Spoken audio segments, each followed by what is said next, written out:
You're listening to Hackers, Code, and Chaos, a production of the National Media Archive. For more information, go to nationalmediaarchive.com.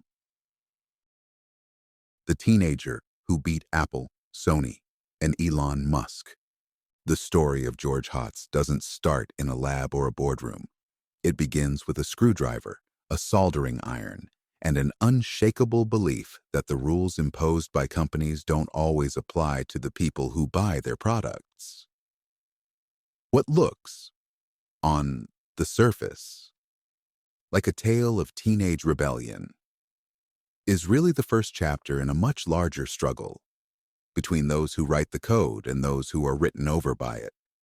George Hotz, barely 17 and already bored of the walls society had put around his intelligence, became the first person to unlock the original iPhone, prying it open not just physically, but ideologically.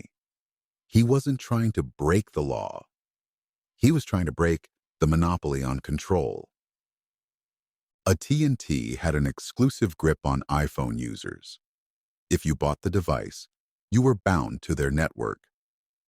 George, subscribed to T-Mobile, didn't like that. So instead of switching carriers, he decided to challenge Apple's assumption that the phone's limits were absolute. His method was part puzzle, part provocation. He used a Phillips screwdriver to open the iPhone, slid a guitar pick around its casing, and identified the baseband processor, the chip that told the phone which networks it could recognize. That chip didn't speak English, but it understood voltages. So George fed it voltage patterns and binary lies until it forgot who it was. Then he gave it new instructions. By the time he finished, he had rewritten the iPhone's sense of self. It would now accept any carrier. He filmed the result in his kitchen. "Hey everyone, I'm GeoHot," he said, brandishing the first unlocked iPhone on camera. That phrase, uttered with a grin and a Jersey accent, set the internet on fire. He wasn't just showing off, he was planting a flag. Millions watched, and the video became a declaration of independence for tinkerers and hackers everywhere. To some, this was vandalism. To others, liberation. It depended on who you thought owned your technology, the person who paid for it, or the company that built it. Apple stayed quiet, but Steve Jobs called it a cat and mouse game. Their job, he said, was to keep people like George from breaking in. Steve Wozniak, Apple's co-founder, had a different take. He emailed George with a congratulations. Wozniak had once hacked telephone systems too. He understood the mindset. He believed that curiosity wasn't criminal. It was creative. George kept going. He jailbroke version after version of the iPhone, each time adapting to Apple's new defenses. It wasn't just about hacking anymore. It was about understanding how companies think and beating them at their own game. But his curiosity wasn't limited to phones. Soon, he set his sights on something bigger: the Sony PlayStation 3. At the time, Sony had proudly declared the PS3 to be unhackable. It was locked down with layers of security designed to keep users from installing unauthorized software or accessing the system's core. George saw this as a challenge. On his blog, he wrote, "It's been over 3 years. Time for that to change." He wasn't after free games or piracy. He wanted to see how the machine worked. To understand its secrets, he needed access to the hypervisor, the core of the system that policed everything else. That meant bypassing two major chips, the cell processor and its memory controller. He wired into them, just like he had with the iPhone, using electrical pulses to disrupt their normal functions. It was trial and error, lines of code tested over and over again, waiting for the right response. Then, one day, it happened. He ran the exploit, and the screen returned a 0. That meant full access. The PS3, once thought invincible, was his. Again, he shared what he learned. He didn't sell it. He posted it online, free, open, and accessible. But this time, the response wasn't quiet. Sony sued him, not just for what he did, but for what he enabled. They claimed he had facilitated piracy and violated laws about unauthorized access to computers. George didn't back down. He joked about it on TV, rapped about it on YouTube, and fought the lawsuit in court. But the stakes were higher now. Big tech was watching, and so was the internet. Hacker communities rallied behind him. The Electronic Frontier Foundation warned that Sony's actions sent a dangerous message that you don't truly own the devices you purchase, that tampering, tinkering, or even understanding how they work could be considered a crime. Anonymous, the decentralized hacker collective, launched Operation Sony. They crashed Sony's websites with distributed denial-of-service attacks. They published executives' personal information. They made Sony pay. George, for his part, was horrified. He hadn't asked for this. He didn't want a cyber war in his name. But by then, it wasn't up to him. His actions had triggered something larger, a global fight over who controls technology and what users are allowed to do with it. The case eventually settled. George agreed never to hack Sony products again. He didn't admit wrongdoing, but he stepped out of the spotlight for a moment. The internet doesn't forget, and neither do engineers. When George later hacked the PlayStation again to restore functionality that Sony had removed, he did so quietly. But the ripples were still felt. Months later, Sony suffered one of the largest data breaches in history. Over 77 million PlayStation Network accounts were compromised. Names, addresses, emails, and potentially credit card information were exposed. It wasn't clear who was responsible. But the timing made people nervous. George issued a statement. Hacking your own devices, he said, is cool. Hacking someone else's servers and stealing user data is not. He drew a line between white hat and black hat hacking, between curiosity and malice, between freedom and chaos. The world, however, didn't always see that line. As the fallout continued, and the summer of digital chaos spread to other companies, Nintendo, Sega, even the CIA, George moved on. He took a job at Facebook. Then he left. He started working on self-driving car tech. He launched a startup. He kept building. But the lesson stuck. The systems around us, phones, game consoles, vehicles, even institutions, are built to keep us on the outside. George Hotz, from the start, was trying to find his way in. Not to destroy, but to understand. And that was only the beginning. George Hotz wasn't built for retirement.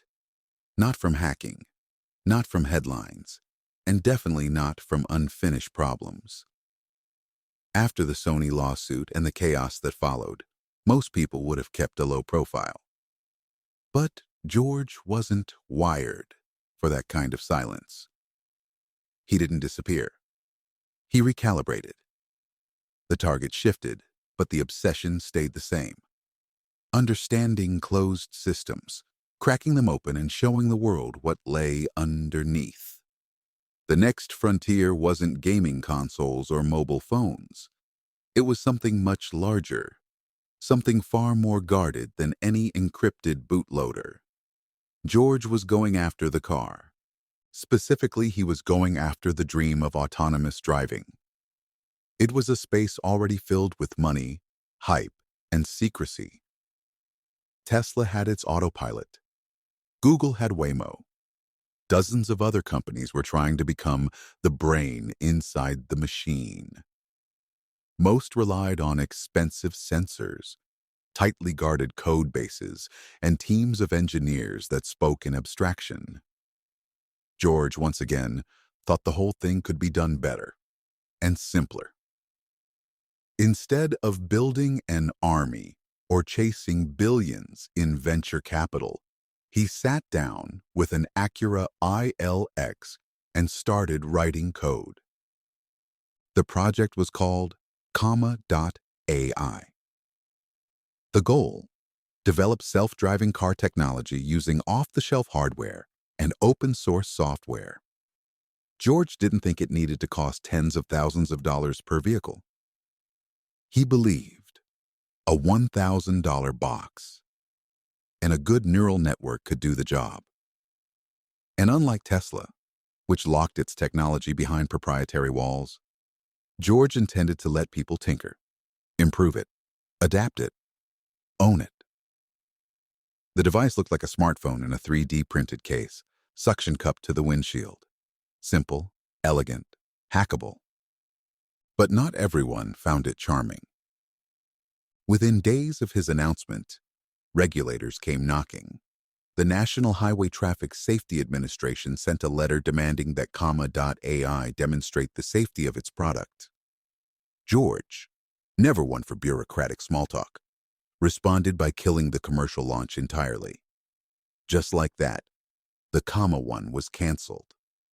His public statement boiled down to, "If the government doesn't want us innovating, we'll go open source instead."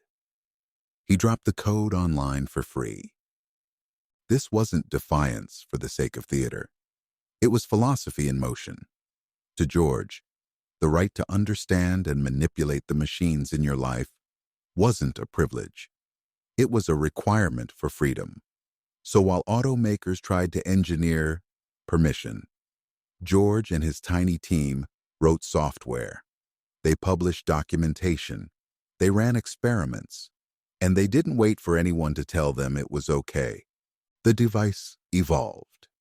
So did the software. By 2020, AI had released the 2, another $999 box that could turn a compatible car into a semi-autonomous vehicle. It didn't promise full self-driving. It didn't pretend to be magic. But it worked. And for thousands of users, it was enough. On highways across the U.S., commuters were using a system built not by a conglomerate, but by a hacker with a grudge and a GitHub account. AI wasn't a traditional startup. It didn't chase massive funding rounds. It didn't spend millions on PR. But it had a community, and that community included engineers, enthusiasts, and former skeptics who saw something refreshing in George's refusal to play the game by the rules. He wasn't trying to become the next Elon Musk. He was trying to crush Mobileye, the Israeli company supplying Tesla with its early driver assistance tech, because he thought he could do better, and because Elon had tried to hire him. That's right. After watching George's progress, Elon Musk reached out. He offered George a contract. $12 million for his system, minus $1 million for every month it took him to deliver. George, unimpressed, walked away. He didn't want a job. He wanted autonomy, the kind you can't code into a car. Musk later disputed how the interaction went down. George didn't care. He sent a cheeky reply and kept building. But even George had limits. After years of leading AI, he stepped away, citing burnout. Then he returned. Then he stepped away again. Then, in the strangest twist yet, he joined Twitter. Not as a consultant, as an intern, a literal intern. In late 2022, shortly after Elon Musk acquired Twitter, George tweeted his support for a leaner, meaner engineering culture. Musk replied, "They talked. George committed to a 12-week sprint to fix Twitter's broken search function and other user interface annoyances. He lasted 5.5 weeks. It wasn't failure. It was George doing what he always did, showing up, making noise, shipping code, and moving on. His tweets during that period revealed both excitement and frustration. He wanted to help. But Twitter, like every other corporate structure he encountered, bristled at his style. His resignation wasn't bitter. It was surgical. He signed off with a message of support and left to go build something else. That something else turned out to be Tiny Corp. Tiny Corp was born out of the same frustration that had fueled all of George's previous work. This time, the enemy wasn't Apple or Sony or Twitter. It was the increasingly centralized and monopolized world of artificial intelligence hardware. NVIDIA was dominating the market. AMD had potential but lacked the software support. George wanted to change that. Tiny Corp's mission was radical and deceptively simple. Commoditize the pay-to-flop. In other words, make high-performance computing cheaper, more open, and less dependent on giant corporations. The core of this effort was TinyGrad, a minimalist, deep learning library built by George in his spare time. Unlike bloated frameworks weighed down by corporate bloat and academic complexity, TinyGrad was lightweight, readable, and fast. It let developers understand what the code was doing under the hood. It stripped away abstraction, and it caught fire on GitHub. But George wasn't content with code. He wanted hardware. So Tiny Corp raised over $5 million to build the TinyBox, an AI computer designed for real-world machine learning tasks. Priced at $115,000, it wasn't a hobbyist toy. It was a direct shot at NVIDIA, and it ran on AMD, whose GPU architecture George had reverse engineered to make viable for AI workloads.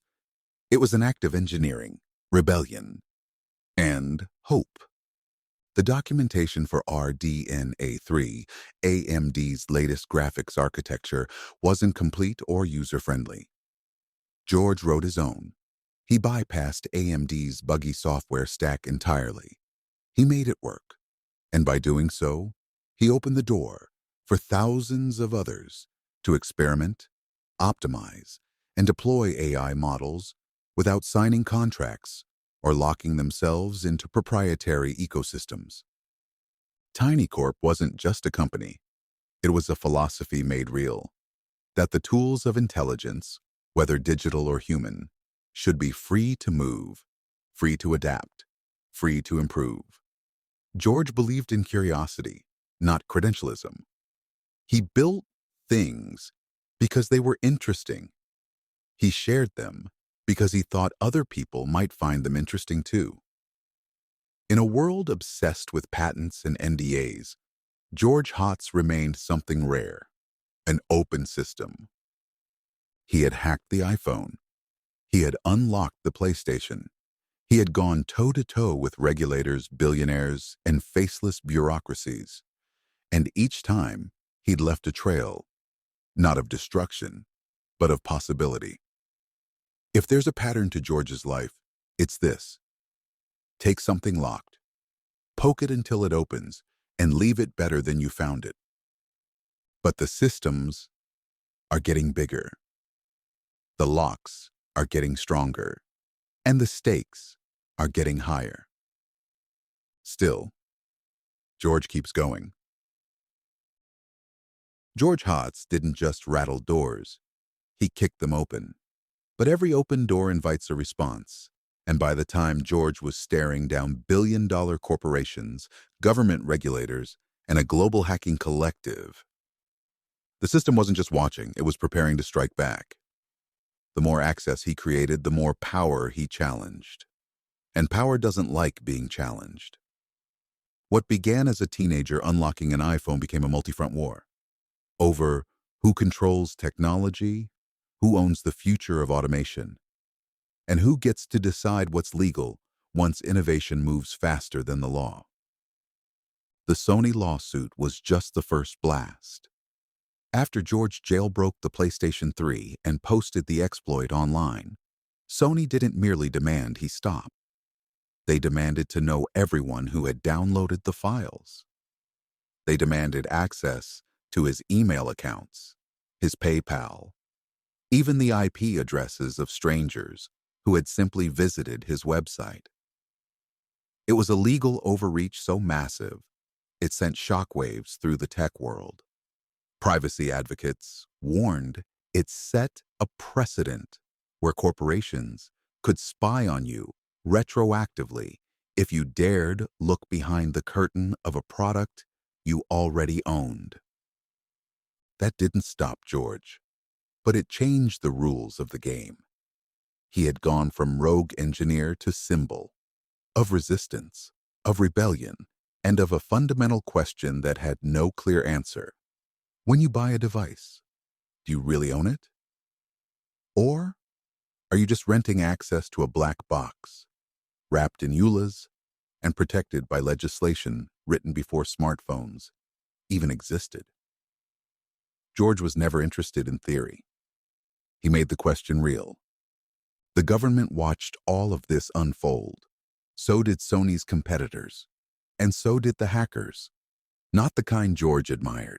The curious, obsessive puzzle-solving types. The others. The ones who saw chaos as currency. The ones who wanted to use his fame to burn everything down. Anonymous didn't ask George's permission when they launched Operation Sony. They didn't ask anyone. That's the point. They operated like a swarm. Unpredictable, leaderless, and relentless. They flooded Sony's servers with traffic until they crashed. They posted executive phone numbers online. They called for mass disruptions at Sony stores. They declared war not just on a company, but on an idea. That control belongs to the manufacturer. That users are intruders. That hacking is a crime, even when it's done on something you bought. George didn't celebrate. He cringed. He had never wanted violence. He had never wanted private data leaks or targeted attacks. He wanted systems to be understood, not destroyed. He watched the fallout with a sinking feeling that the movement had slipped beyond his reach, that he had become a figurehead for a war he didn't endorse. Then, the PlayStation Network collapsed. 77 million user accounts, names, addresses, emails, passwords, all exposed in one of the largest data breaches in internet history. The hackers had found a weakness, dug into Sony's infrastructure, and walked out with a staggering amount of user data. No credit cards were confirmed stolen, but the message was loud and clear. Sony wasn't invincible. And by proxy, maybe no one was. Sony shut everything down. Revenue losses hit tens of millions per week. The apology came in the form of a bow. 3 Sony executives, heads lowered for 8 full seconds in front of flashing cameras in Tokyo. It was supposed to signal contrition. It looked more like surrender. But behind the curtain, Sony was already hardening. They hired a new executive to oversee information security. They began lobbying for stricter laws. They treated the attack not as a wake-up call, but as a mandate to fortify the castle. Meanwhile, George stayed quiet. But silence doesn't mean stagnation. He was watching the machine react, watching companies become less transparent, more paranoid, watching as the freedom to tinker slowly got reframed as a threat to national cybersecurity. What he had done at 17 in his bedroom was now being used as justification for an entire architecture of surveillance and control. The irony wasn't lost on him. He turned inward for a while. built tools, experimented. Then came the Chromebook hack. Google had launched a security competition, daring hackers to break into their operating system. The prize, $150,000. George accepted the challenge. Within weeks, he chained together 6 different vulnerabilities, tunneled through the system's defenses, and installed persistent code, earning the prize and the attention of Google's elite security team. They offered him a role on Project Zero, a kind of hacker Avengers formed inside Google, tasked with finding and disclosing zero-day exploits before they could be used by governments or criminals. George said yes. Not because he wanted the badge, but because he wanted to keep playing. And this was a new game. Inside Project Zero, George didn't just find bugs. He hunted ghosts, subtle flaws in systems used by billions of people. He moved through Chrome, Android, Linux, iOS, and Windows with the same attitude he brought to the iPhone and PS3. Nothing is unhackable. No wall is too thick. And if it is, the real question is why it's there in the first place. But even inside a company like Google, the tension remained. George wasn't built for hierarchy, or slow approval chains, or legal review. He wanted velocity, and when velocity slowed, he built his own track. That's how TinyGrad was born, a deep learning library so lean it could run on a phone, but powerful enough to compete with corporate-grade software. No fluff, no marketing, just raw, hackable intelligence. TinyGrad caught on. Developers admired its simplicity. Educators used it to teach. Hobbyists used it to build. And George used it as the backbone for something bigger, a machine that could take on NVIDIA. NVIDIA by now had become the beating heart of AI. Their chips ran everything, from OpenAI's large language models to the latest autonomous driving prototypes. They were the toll booth on the road to artificial general intelligence.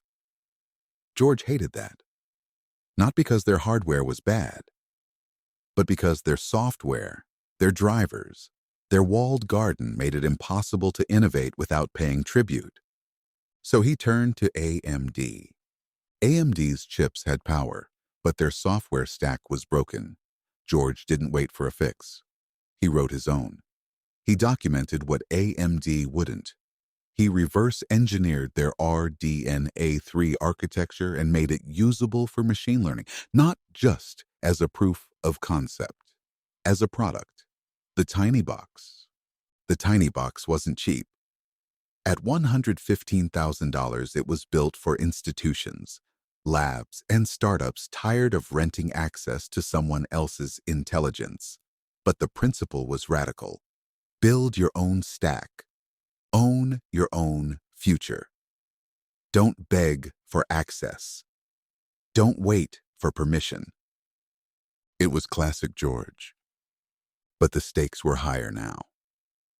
This wasn't just about iPhones or game consoles. This was the infrastructure of artificial intelligence, the future of computation, the arms race for who gets to build the minds of tomorrow.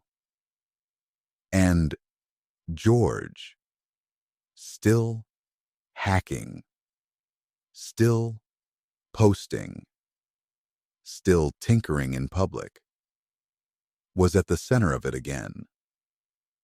Not because he wanted power, but because he never stopped asking the question that started it all.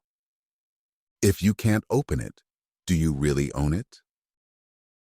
There comes a point in every system where it stops being a tool and starts becoming a terrain, where the machine is no longer just something you use. It's the world you live in. The walls of the interface become invisible, the code becomes law, and the rules that govern it start to feel like gravity, immutable, unquestionable. That's the moment when power crystallizes. And that's the moment George Hotz was always trying to interrupt. It's not about rebellion for rebellion's sake. It's about something older and deeper. The right to ask what's inside. The right to change what doesn't serve you. The right to take back control from the black boxes that define modern life. Phones, cars, algorithms, networks, they're no longer just products. They're platforms of governance, invisible governments with no election day. And if you can't audit the code, can't modify the function, can't see how the inputs become outcomes, then you are not a user. You are a subject. George Hotz spent his entire career turning that subjecthood into agency. The iPhone jailbreak was never just about using T-Mobile. It was about saying, "This device is mine." The PS3 hack wasn't about piracy. It was about breaking the narrative that a purchased object could still belong to the manufacturer. Commodore AI wasn't about selling gadgets. It was about exposing the illusion that only companies with billions of dollars could build autonomy. And the tiny box wasn't about outshipping NVIDIA. It was about building a wedge into the future before it calcified. Because that's what the future does if no one intervenes. It calcifies. It becomes locked. It gets handed to us in updates we didn't request, in licenses we didn't read, in invisible terms we never agreed to. And if no one pushes back, those terms become default reality. George didn't ask for permission to push back. He just did it. By the time he raised $5 million for Tiny Corp, George had become a strange kind of oracle in tech culture. Not corporate, not academic, not quite a celebrity, not quite a recluse, a wanderer with deep-rooted clarity. Someone who'd been inside Facebook, inside Google, inside Twitter, and walked out of all three. Not in protest, not in anger, but because they couldn't move fast enough. Because the problems were interesting, but the bureaucracy wasn't. He didn't build for scale. He built for curiosity. And somehow that became his superpower. Tiny Corp, built around the principles that George had been preaching since the kitchen iPhone video, was never just about a product. It was about a philosophy made tangible. TinyGrad was the code. TinyBox was the container. But the actual product was freedom. The kind you can boot, compile, run, and understand. The kind that scales not by hiding complexity, but by making it learnable. That distinction mattered more than ever, because the AI arms race wasn't slowing down. Massive language models were being trained behind closed doors. Recommendation engines shaped politics, culture, and commerce. And no one could explain exactly how. And the hardware needed to participate in that space, GPUs, accelerators, silicon, was gatekept by a handful of corporations. George didn't want to destroy those corporations. He just didn't want to wait for their permission. So when AMD's software stack failed to live up to its hardware, he didn't complain. He documented the RDNA3 instruction set and wrote around it. When Linux kernel vulnerabilities threatened the security of consumer devices, he demonstrated them, patched them, and published the results. When regulators told him he couldn't sell a self-driving system without approval, he open-sourced it. And when the opportunity came to work on search and interface at Twitter, he walked in as an intern, wrote code, and walked out before the ink dried on the onboarding forms. His commitment was never to the company. It was to the question, how does this work, and how can it work better? That question guided everything. It's why he hacked Chrome OS, why he broke into the Galaxy S5, why he studied neural nets not to monetize them, but to make them legible. George believed that intelligence, human or machine, should not be mystified. It should be demystified. And the path to that is not through abstraction. It's through curiosity, documentation, and public failure. Because every time George posted an exploit, he took a risk. Not just legally, but reputationally. It could fail. It could break. It could become ammo for someone else's campaign. But he did it anyway.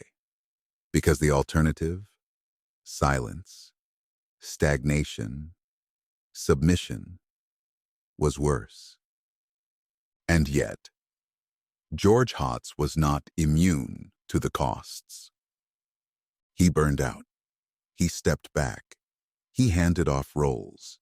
He stared into the void of his own myth and wondered if the performance was worth the effort. He saw his name dragged into causes he didn't support. He saw the words hacker and criminal used interchangeably. And yet, through all of it, he kept building. Because in the end, the systems don't wait. They update themselves, they patch over the past, they try to forget. And someone has to remember how things used to be, when phones could be opened, consoles could be modified, software could be understood, and hardware could be trusted. That memory lives in the work. TinyCorp continued to publish. Comma.ai continued to iterate. The documentation stayed public. The repository stayed forkable.